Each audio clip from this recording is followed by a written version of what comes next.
Bem, bom dia a todos.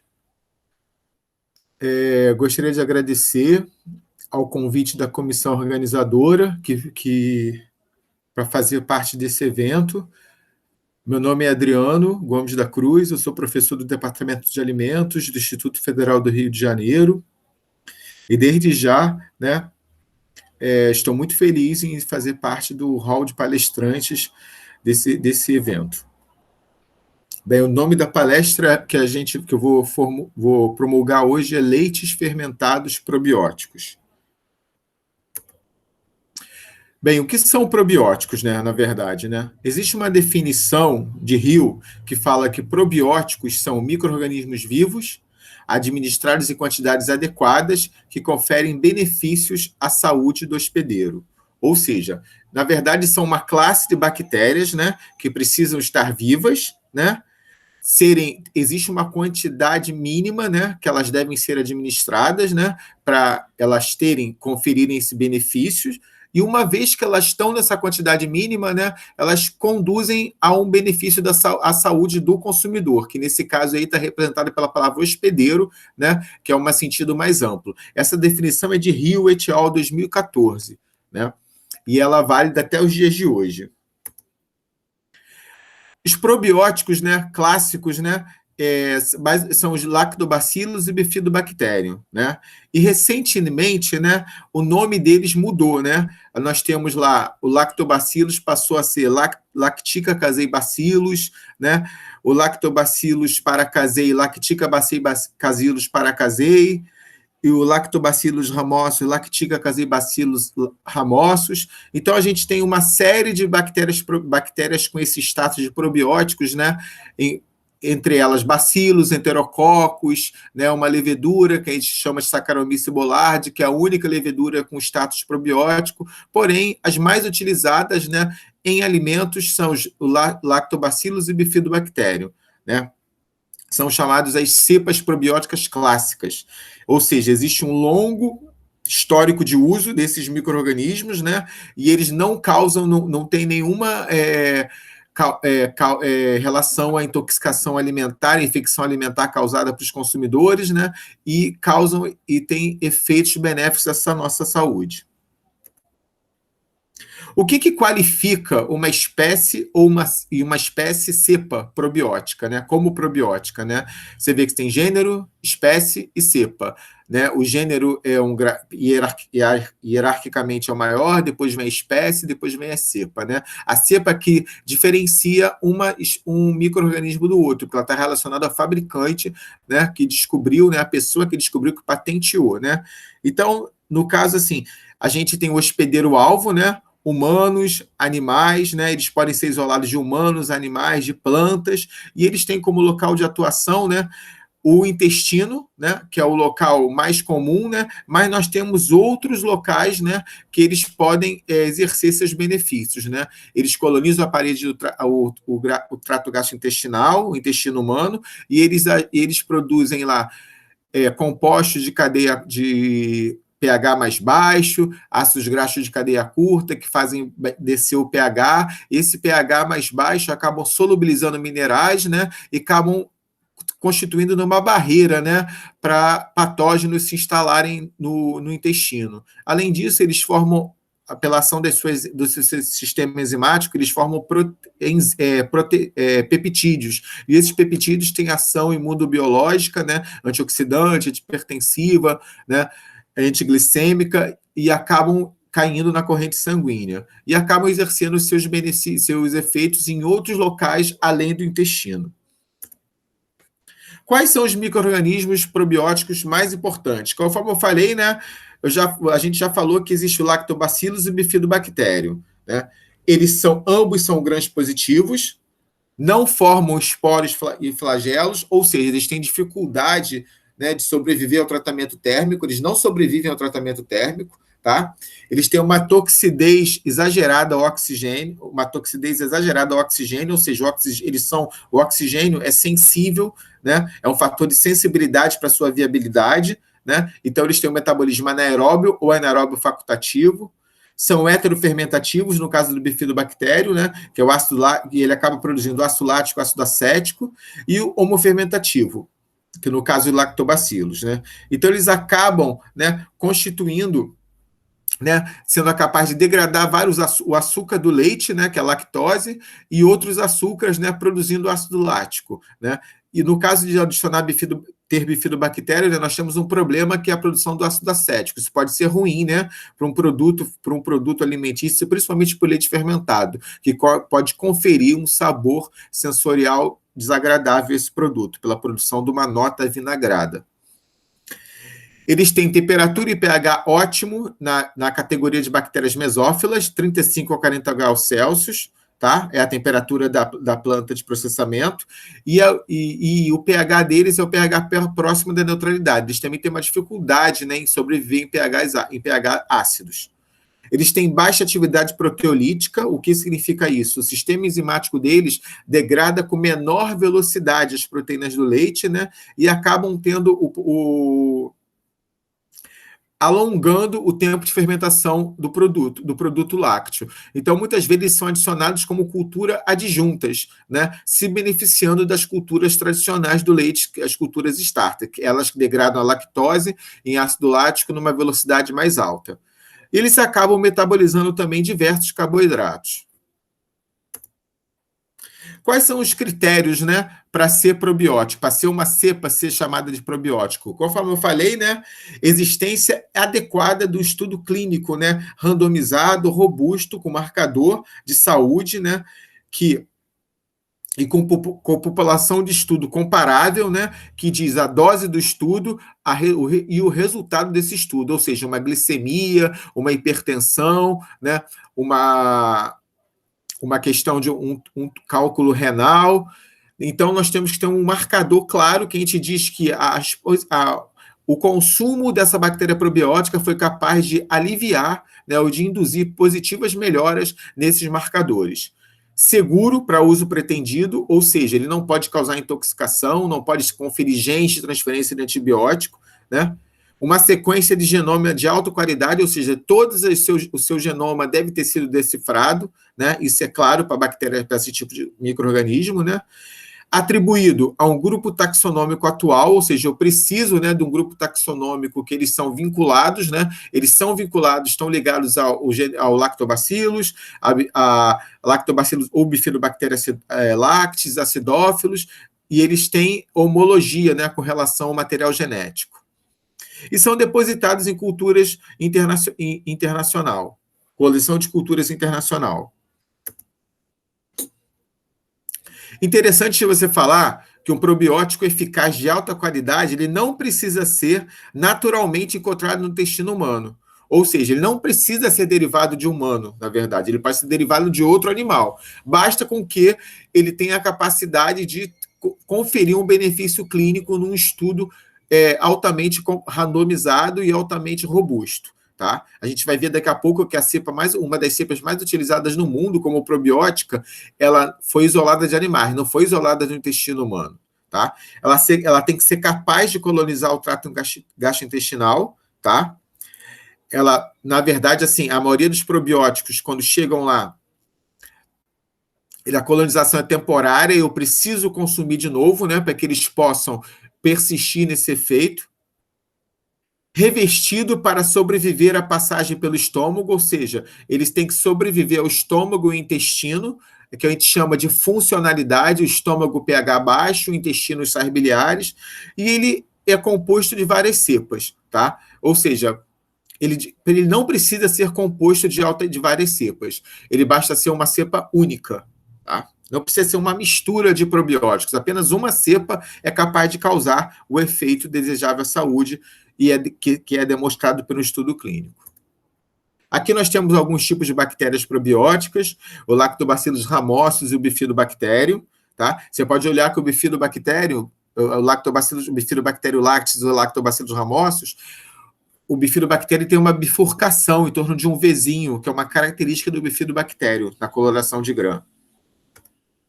Aqui tem uma levedura, que é a Saccharomyces boulardii, utilizada muito em medicamentos infantis, Floratil, Propionibacterium federis, que é muito utilizado de queijos maturados para melhoria de aroma e sabor, mas temos algumas cepas que são probióticas, tá?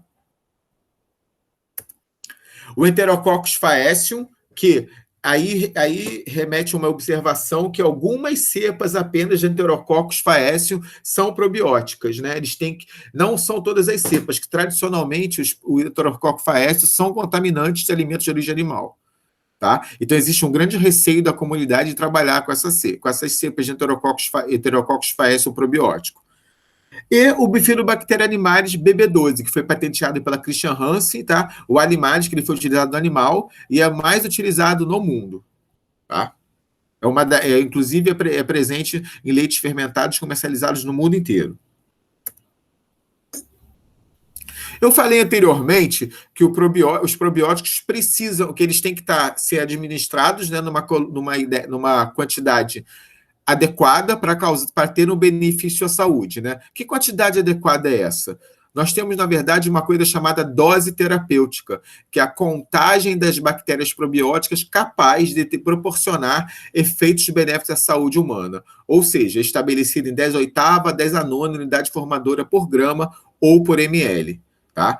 Então, na verdade, existe um consenso mundial que alimentos processados, que leites fermentados, né, por exemplo, eles devem conter um mínimo de 10/6 a 10/7 unidade formadora de colônia por grama ou por ml durante toda a estocagem do produto. E se eu consumir esses 100 gramas ou 100 ml por dia desse produto, eu vou chegar na dose terapêutica, 10/8, 10/9. E como a colonização ela é temporária, né, do intestino, eles saem nas fezes, eu preciso repor isso. Então, eu preciso consumir esses probióticos por um determinado período de tempo, a fim de que eles gerem os efeitos da saúde, né, que são promulgados.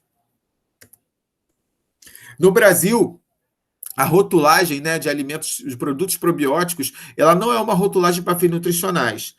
Ela é uma alegação de a propriedade funcional ou de saúde. Então, ela tem que ser colocada fora da tabela de informação nutricional.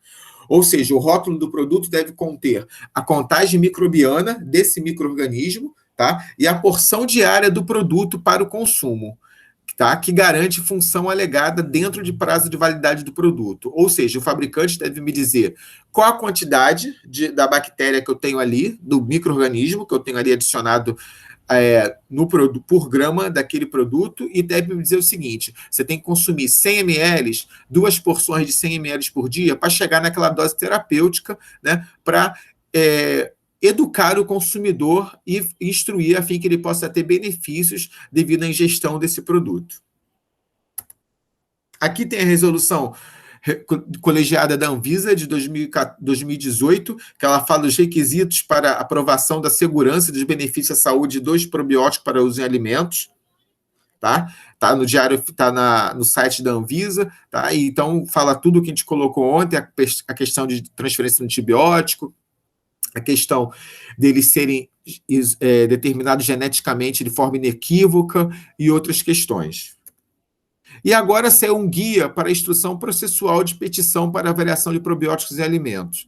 Foi agora em 2021 a versão 2. O que ele fala, na verdade, né? Ele diz que quais são os passos que eu tenho que seguir para registrar um alimento um alimento novo com uma cultura probiótica. Eu tenho que fazer um estudo clínico, eu tenho que saber certinho, eu tenho que ter uma análise microbiológica de contagem e de funcionalidade, que é a sobrevivência ao trato gastrointestinal do produto, durante toda a estocagem comercial desse mesmo produto. Eu tenho que ter um estudo clínico com marcador claro para dizer que esse produto foi capaz de proporcionar um efeito à saúde. Dentro do campo de alimentos funcionais, o mercado brasileiro de probióticos é o que mais cresce no mundo. O Brasil não é somente o maior mercado, mas também o que mais cresce, o que cresce com maior velocidade. Então, a gente diz que a taxa de crescimento anual é cerca de 11% até 2022. E o mercado global de probióticos está projetado para crescer a 64 bilhões até uma taxa de 7% até o ano que vem. Então, você vê que existe dentro dos alimentos funcionais, né, o consumo de alimentos probióticos, né, é um grande filão, uma grande vantagem competitiva para a indústria de alimentos, em especial para a indústria de produtos lácteos. E uma reportagem saída no Milk Point, em 2018, fala lá que a demanda por probióticos cresce significativamente. E aí vem que a gente tem que entender, né, que embora os probióticos existem em suplementos farmacêuticos, né, ingerir no alimento é bem melhor, porque eu posso ter ele lá viável e posso ter os produtos da sua fermentação, peptídeos bioativos, além das vantagens nutricionais do próprio alimento. Então, isso é um conselho que eu dou, né? É muito mais interessante você utilizar, ingerir probiótico no alimento do que ingerir probiótico através de uma cápsula da indústria farmacêutica. E dentre as matrizes, né, alimentícias que eu posso adicionar de probióticos, os leites fermentados, eles são os mais comercializados no mundo, os mais famosos, devido ao seu aroma e sabor característico, devido à sua viscosidade, que é tanto apreciada por consumidores de todas as idades e classes e faixa etária. Ele, na verdade, assim, é um produto de alto valor nutricional. Então, tudo começou com o leite fermentado, foi o primeiro passo para adicionar uma cultura probiótica. Tá? Por quê? Porque já tinha uma fermentação, ele já era fermentado automaticamente, então bastava adicionar uma outra bactéria lá, que era o probiótico, ele funcionaria como cultura adjunta e não mudaria significativamente o processo. Pelo contrário, eu agregaria valor a um produto sem modificar de forma significativa as etapas de processamento desse produto. Mas fazer um leite fermentado probiótico é diferente de fazer um leite fermentado convencional, porque todos os meus esforços, todas as minhas etapas de processamento, elas devem ter um único e grande objetivo, né? Fazer com que a cultura probiótica esteja viável, tá, no produto ao longo da sua estocagem em quantidades mínimas para causar um benefício à saúde do consumidor. Então, eu preciso estudar o metabolismo da cepa, eu preciso conhecer e estudar a cepa probiótica que eu vou utilizar e a cultura starter que eu vou utilizar também, para que não haja interações negativas entre essas cepas e prejudique, né, o produto do ponto de vista sensorial, o ponto de vista físico-químico e dos seus padrões de qualidade intrínsecos. Dentre os leites fermentados, o iogurte é o mais famoso, né? O iogurte, na verdade, é um tipo de leite fermentado que eu tenho já duas cepas, né? Tradicionalmente impostas por aspectos regulatórios. O Streptococcus termófilos e lactobacillus bulgaricus, tá? Então, na verdade, o iogurte probiótico, ele é um iogurte formado pelas bactérias do iogurte, tradicionalmente são essas duas, que são as culturas starter, mais os micro-organismos probióticos. O micro-organismo probiótico ou os micro-organismos probióticos. Então, na verdade, a gente chama de bio-iogurte. Para fazer um leite fermentado probiótico, eu preciso conhecer algumas questões, né, durante todo o seu processamento. A primeira grande, eu tenho lá 5 grandes obstáculos, né, que vão desde a qualidade da matéria-prima, o momento de adição da cultura probiótica, as condições do processo fermentativo, a temperatura de estocagem e a embalagem do produto. Então, se eu conhecer todas essas 5 questões, eu tenho que fazer com que elas sejam estudadas para favorecer o crescimento e a viabilidade da bactéria probiótica ao longo da estocagem desse produto. A qualidade da matéria-prima. Bem, o leite, né? Por que a gente estuda lá que o leite, a gente sabe que o leite, né, ele saiu uma legislação nova ano passado, né? E no ano retrasado, a RDC 177, 76. Então, a qualidade da matéria-prima, todas aquelas questões de qualidade do leite, resíduo antibiótico, células somáticas, são muito importantes para também produzir um alimento funcional, um produto probiótico funcional, ou nesse caso, um leite fermentado probiótico. Por quê? Porque uma vez que eu tenho resíduos antibióticos e células somáticas elevadas, eles atrasam a fermentação do produto e eles inibem a atuação da cultura lática. Isso pode fazer com que a fermentação se alongue e meu produto fique comprometido em relação ao produto convencional, a textura, o aroma, o sabor, né? E interrompe a logística industrial também, o qual é estabelecido. Algumas vezes ele é submetido à padronização, esse leite, né? Ele é desnatado, semidesnatado, e ele é clarificado. isentos de sujidades, como pelo de animais. Ou seja, todos os requisitos do leite de qualidade também vale para produzir um leite fermentado probiótico. O momento de adição da cultura probiótica. É muito importante a gente entender isso. Por quê? Conforme eu falei para vocês, né, a gente enxerga duas grandes possibilidades para adicionar a cultura probiótica. Junto com a cultura starter, e as duas seguem o caminho, o trâmite normal do processo fermentativo, ou eu adiciono a cultura starter e, no final, eu adiciono a cultura probiótica. É mais interessante, do ponto de vista de logística industrial, você adicionar junto com a cultura starter, porque eu garanto com que a cultura probiótica experimente todos os efeitos que são verificados ao longo do processo fermentativo, ou seja, aquela queda de pH, né, acontece durante a fermentação e acaba se adaptando verdadeiramente à estrutura que está sendo formada no produto. E, além disso, a cultura ela se aproveita do metabolismo da cultura starter, porque a cultura starter ela vai degradando a proteína do leite, vai produzindo os peptídeos, e esses peptídeos vão pelas enzimas proteases, e vão produzindo peptídeos, proteínas de cadeia aminoácidos, que são utilizados como fonte de nutrientes para a cultura probiótica. Se eu adicionar após a fermentação, eu já vou ter um pH estabelecido baixo. Então, quando adicionar o inóculo da cultura probiótica lá, eu vou ter que adicionar uma quantidade um pouquinho maior, de 30% maior, 20% maior, porque aquele ambiente ácido que se formou vai ser um estresse para aquela cultura que é recém-chegada naquele momento. Então, vai ter uma certa perda de viabilidade. Isso vai fazer com que eu tenha gastos que vão ser medidos ao longo das minhas bateladas e vai influenciar no meu custo final do meu produto. Então, é muito mais interessante a adição junto com a cultura starter antes do processo da fermentação, para que ela possa se beneficiar de todos os eventos que ocorrem ao longo do processo fermentativo, que é a queda do pH e a produção de peptídeos, tá? Para que eles possam ser fontes de nutrientes para a cultura probiótica, já que ela tem dificuldade de crescer no leite, ela demora mais. Então, elas se beneficiam, né, da cultura starter sendo cultura adjunta. Então, a gente reforça isso aqui, né?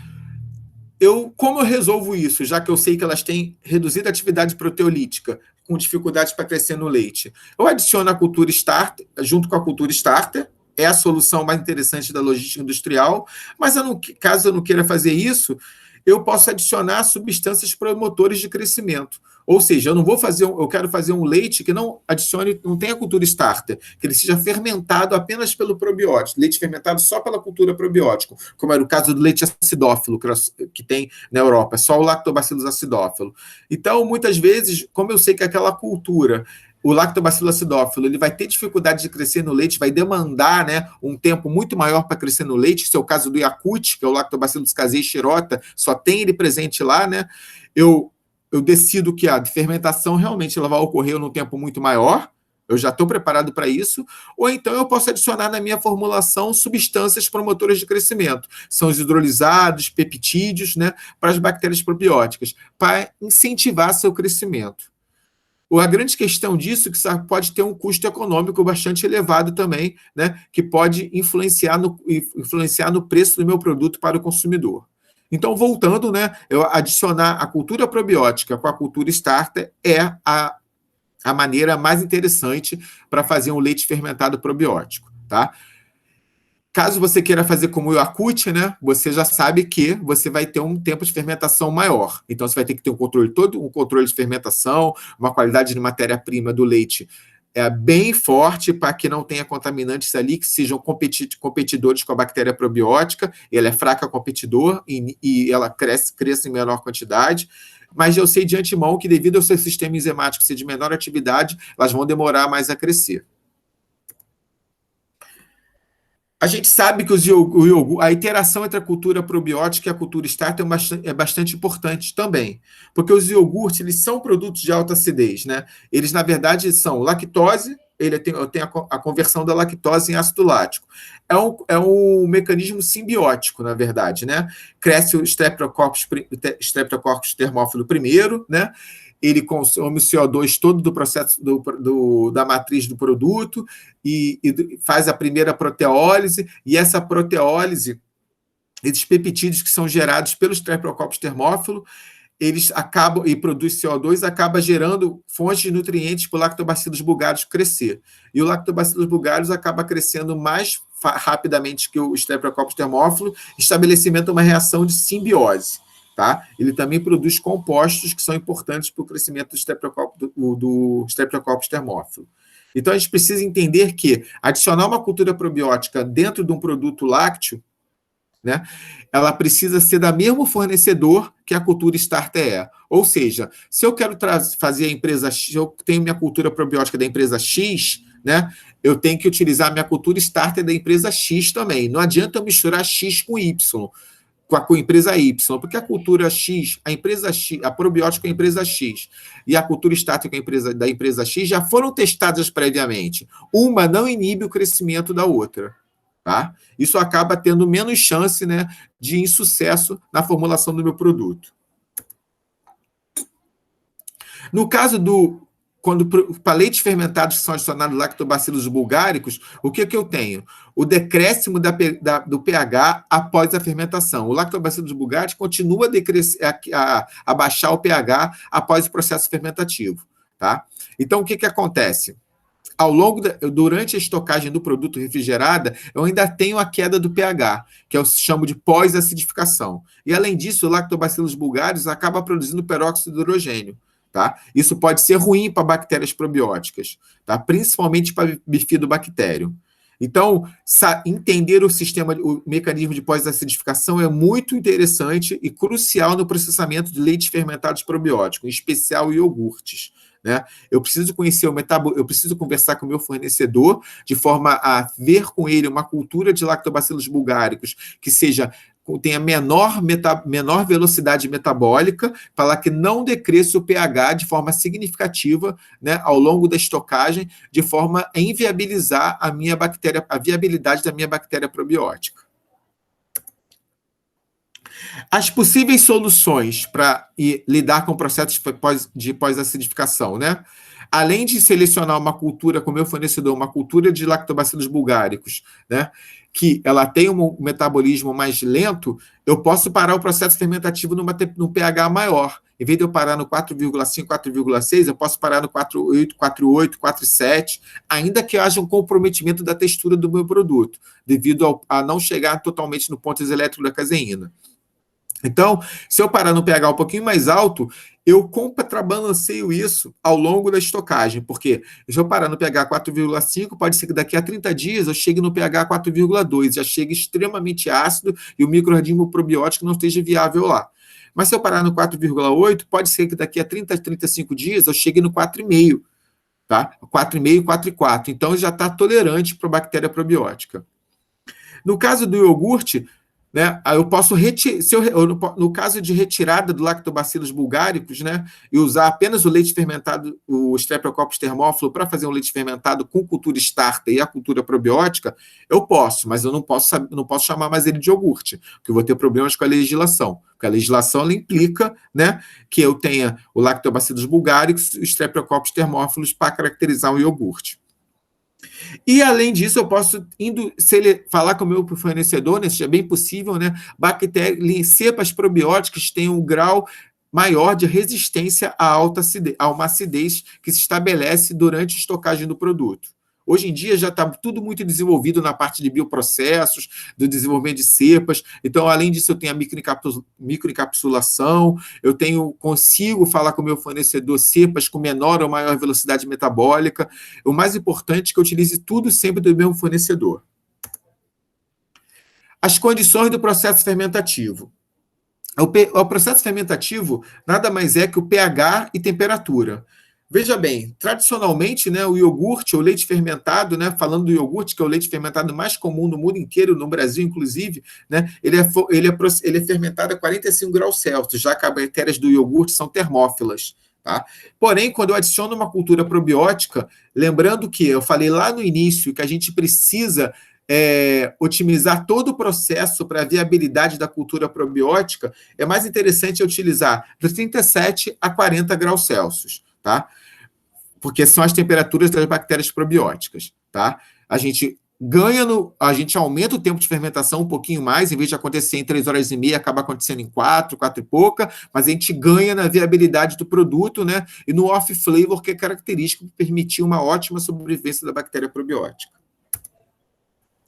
E a questão da embalagem do produto. Lembrando que a gente já falou, né, que as bactérias probióticas, sendo isoladas do intestino humano, né, elas têm no intestino, né, de humanos ou de animais, elas têm naturalmente um metabolismo anaeróbio ou microaerófilo por natureza. O oxigênio é um fator de toxidez para ela. Né? E aí vem uma questão, né? Principalmente no Brasil, nós temos muito leite fermentados batidos, onde o oxigênio é consumido em um primeiro momento, né?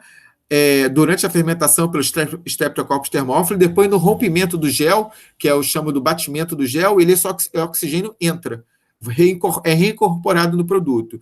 E como os produtos são embalados em sistemas plásticos de diferentes permeabilidades ao oxigênio, esse oxigênio permeia ao longo da embalagem, da estocagem do produto. Então, isso pode ser um fator também de toxidez para a bactéria probiótica. E esse oxigênio que vai passando ao longo da estocagem, né, e vai entrando na matriz do produto, vai depreciando